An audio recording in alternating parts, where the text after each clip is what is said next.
cardiovasculares, como ataques cardíacos e derrames cerebrais, além de diabetes.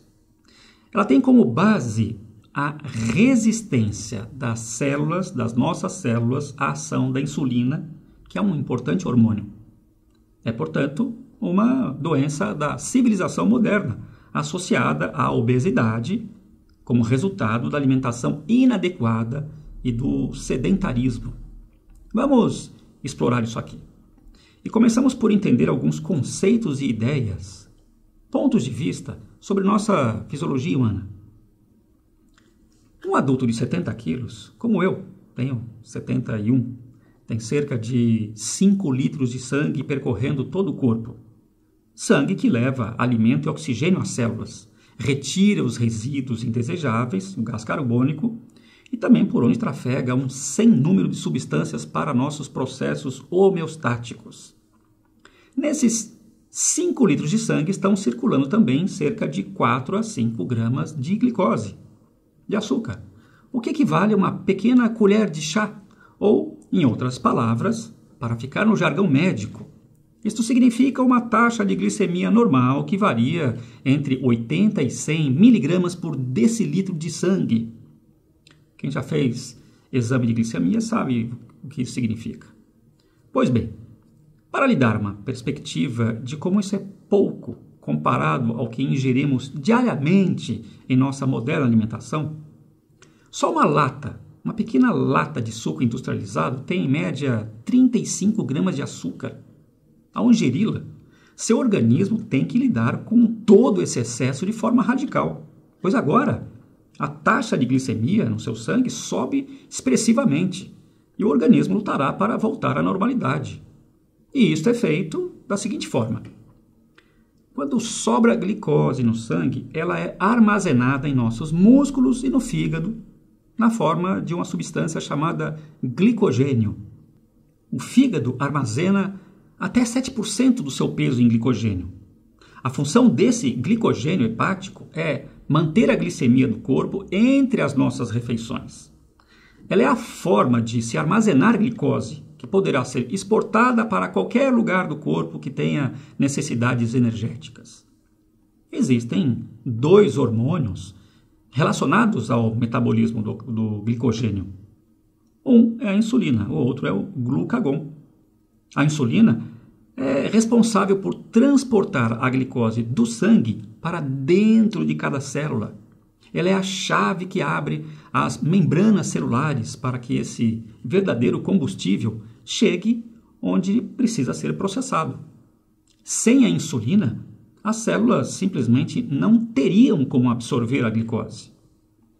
Quando o corpo está em hiperglicemia, quer dizer, com altas taxas de glicose, e isso ocorre logo após as refeições mais fartas em carboidrato, a insulina age com outras enzimas para que ocorra a estocagem de glicose em forma de glicogênio, então no fígado e nos músculos.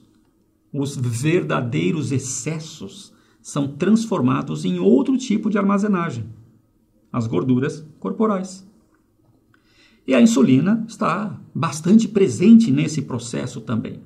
Por isso, nós dizemos que a insulina é um hormônio lipogênico, ou seja, formador de gorduras.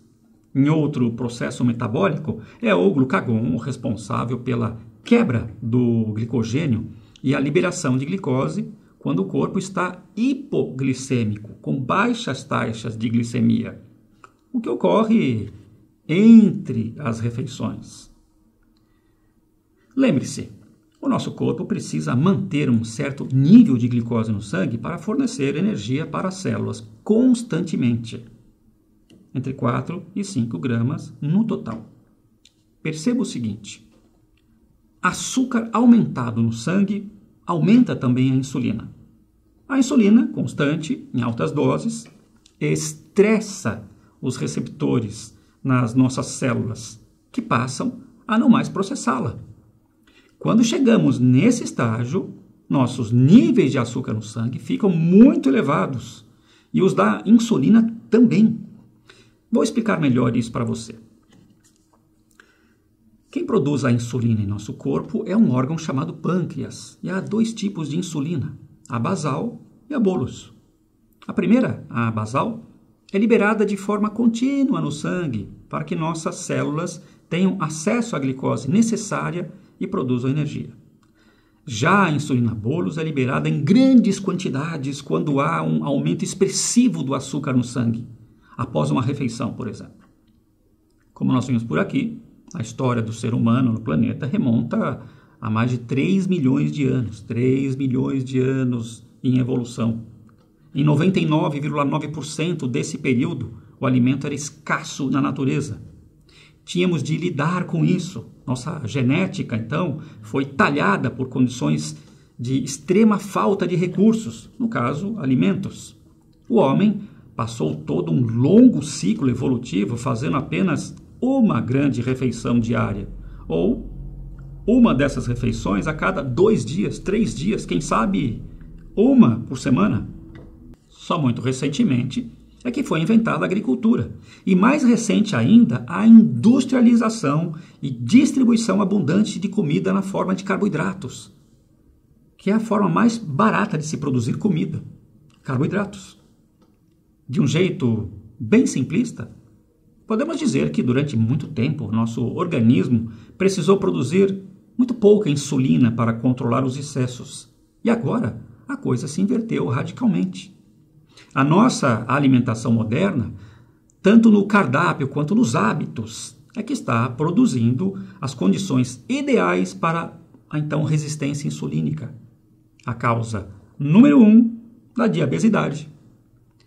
Veja, não é só na glicemia que é feito o monitoramento das taxas, da insulina também. Se a glicose ideal está entre 80 e 100 mg por decilitro, a nossa insulina ideal está entre 2 a 5 miliunidades por litro de sangue. Essas taxas precisam ser verificadas em jejum de 8 horas, quando, hipoteticamente, estamos em completo estado basal, ou seja, funcionando sem os excessos das refeições. Portanto, é em jejum que fazemos a medição da nossa insulina basal. Os médicos e os nutricionistas que me assistem devem estar comentando. Posso lhe pedir um favor? Se você gostou desse vídeo, considere se inscrever neste canal e ative o sino para receber as atualizações das próximas publicações. Isso é muito importante para que essa plataforma considere esse conteúdo relevante. Só dessa forma este canal poderá crescer, ou seja, com sua ajuda e a ajuda dos seus amigos, dos seus familiares.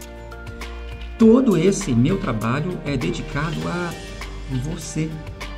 Então, muito obrigado pelo seu interesse e até o próximo.